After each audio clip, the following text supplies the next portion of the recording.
নমস্কার, সবাই কেমন আছেন? রিতার লাইফস্টাইলে আবার একটা নতুন ভিডিওতে সবাইকে স্বাগত জানাই। যে যেখান থেকে আমার ভিডিওটি দেখছেন সবাই খুব ভালো থাকবেন। আর আমার ভিডিওটা দেখে যদি ভালো লাগে অবশ্যই আমার চ্যানেলটাকে সাবস্ক্রাইব করে আমার পাশে থাকবেন। চলুন শুরু করা যাক।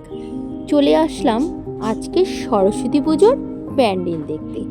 আমাদের এখানে বাদরার মাঠে ভীষণ বড় করে প্যান্ডেল হয় আর প্রচুর লাইন পড়ে। দেখলেন কত লাইট লাগিয়েছিল রাস্তাটায়। এই দেখুন লম্বা লাইন পড়েছে, প্রায় আধ ঘন্টা লাইনে দাঁড়িয়ে তারপরে ঠাকুরটা দেখলাম। আজ কিন্তু প্রায় 26 তারিখ, তারপরেও এত লাইন। পুজো গিয়েছে 23 তারিখে, সরস্বতী পুজো, সেই থেকে লাইন চলছে। দুদিন দেরি করেই আসলাম, ভাবলাম বোধ হয় লাইনটা কম পড়বে, এসে দেখছি না, তাও আধ ঘন্টা দাঁড়াতে হলো। যাই হোক, লাইন শেষ করে এবার ভিতরে ঢুকলাম। ওরা নেপালের দরবারের স্টাইল করে একটা মণ্ডপ বানিয়েছে, খুব সুন্দর হয়েছিল। দেখুন হাতের কাজগুলো, ওয়ালগুলো দেখে মনে হচ্ছে একদম সত্যিকারের বানানো, বোঝাই যাচ্ছে না বাইরে থেকে যে এটা হাতের প্যান্ডেল করা হয়েছে। অপূর্ব সুন্দর হয়েছে। গেল বছরও এসেছিলাম, খুব সুন্দর বানিয়েছিল। গেল বছর হয়েছিল বেনারসের ঘাট, বেনারসের যে প্রত্যেকটা ঘাট আছে সেগুলোকে করেছিল। এবার নেপালের এই দরবার হয়েছে, খুব সুন্দর দেখতে হয়েছে। এই দেখুন, যারা পাহাড়ে ঘুরতে গিয়েছেন তারা তো অবশ্যই জানেন, আর সবাই গিয়েছেন। ওখানে গেলে এরকম বড় বড় ঘন্টা দেখা যায়, এরকম কাপড় টানানো থাকে পাহাড়ের গায়ে, দেখতে পাওয়া যায়। এরাও সেরকমভাবেই পুরো তুলে ধরেছে সেই নেপালের রাস্তা ঘাট যেরকম থাকে।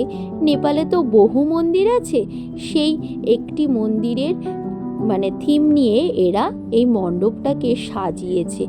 অপূর্ব সুন্দর হয়েছিল। দেখুন হাতের কাজগুলো, যতটুকু আমার এই ক্যামেরার মধ্যে আপনাদের সামনে তুলে ধরা সম্ভব হচ্ছে সেইটুকুই তুলে ধরলাম। আর ঠাকুরটা জানেন তো খুব সুন্দর হয়েছিল।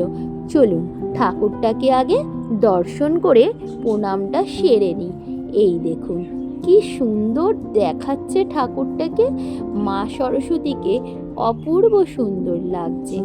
এবার মা সরস্বতীকে নমস্কার করে আবার একটু ঘুরে দেখি। চলুন, সবাই বাইরে বলছে ভিতরে নাকি ভূতেরা নৃত্য করছে। কোনো সময় তো ভূত দেখিনি, কিন্তু এই প্যান্ডেল দেখতে এসে জ্যান্ত ভূতের দর্শন হয়ে গেল। চলুন আপনাদেরকেও জ্যান্ত ভূতের দর্শন করাই। ওই যে দেখতে পেলেন, তারা নাচ শুরু করে দিয়েছে। এই দেখুন এরকম, এই যে কি বলে আমি ঠিক জানি না এটাকে, কিন্তু পাহাড়ে গেলে এগুলো সব সময় দেখতে পাই। চারিদিকটা অপূর্ব সুন্দর। দেখুন, এই দেখুন জ্যান্ত ভূত, কি মনে হচ্ছে গায়ের মধ্যে চলে আসছে না? চলুন এবার ওদের সাথে একটু ঘোরাঘুরি করে নিই। এই দেখুন কতগুলো ভূত আছে, ওরা লাফাচ্ছে, নাচ করছে, গান করছে। ওই একটা তো নেমেই গিয়েছে। এই দেখুন সব কটা নিজেদের মতন করে, এই দেখুন দেখুন আমার দিকে এগিয়ে আসছে। যেই আমি ভিডিও করছিলাম ও আমাকে দেখে আমার সামনে চলে এসেছে। জীবনে কোনোদিনও ভূত দেখিনি, কিন্তু এইবার সরস্বতী পুজোতে আমি জ্যান্ত ভূত দেখতে পেলাম। দেখে কিন্তু বেশ ভয়ই পেয়েছিলাম। আপনারা কি ভূত দেখতে ভয় পান? যদি না ভয় পান তবে কিন্তু অবশ্যই এই আমাদের এখানে বিরাটি, তারপরেই হলো দুর্গানগর, দুর্গানগরের বাদরার মাঠে এই প্যান্ডেলটা হয়েছে।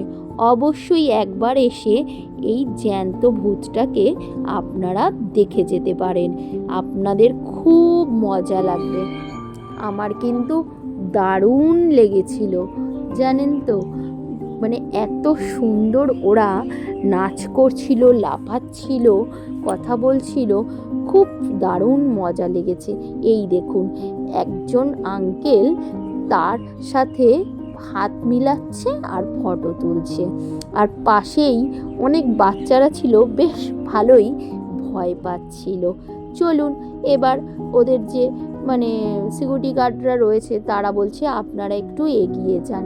এই দেখুন আমরা ঘোরাঘুরি করছি আর ভূতগুলোকে নিয়ে একটু ভিডিও করে নিলাম, বেশ ভালো লাগছে। ওই দেখুন ওরা একা একা নিজেরাই নাচ করছে।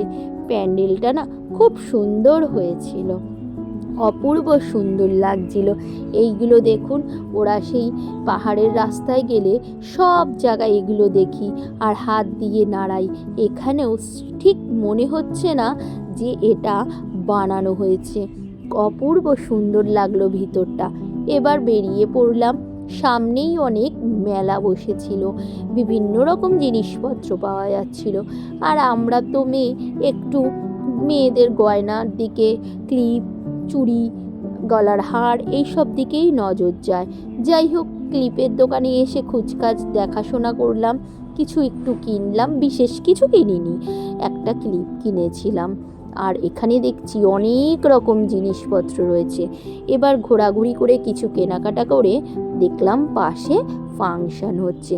এই বাচ্চা বাচ্চা ছেলেগুলো 6-7টা এত সুন্দর গান করছিল যে আপনাদের আর শোনাতে পারলাম না। কেন, ওই যে ডিজে বক্স জানেন তো কি হয়, কপিরাইট দিয়ে দেবে, সেই ভয়ে আর আপনাদের শোনাতে পারলাম না। এবার বেরিয়ে আসলাম। তার পাশেই আর একটা সরস্বতী ঠাকুরের পুজো হয়েছিল। দেখুন এখানে কাপড়ের কাজ করেছে, প্যান্ডেলটা এত সুন্দর হয়েছিল, উপরটা হাতের কাপড় দিয়ে বেশ সুন্দর করে প্যান্ডেলটাকে সাজিয়েছিল।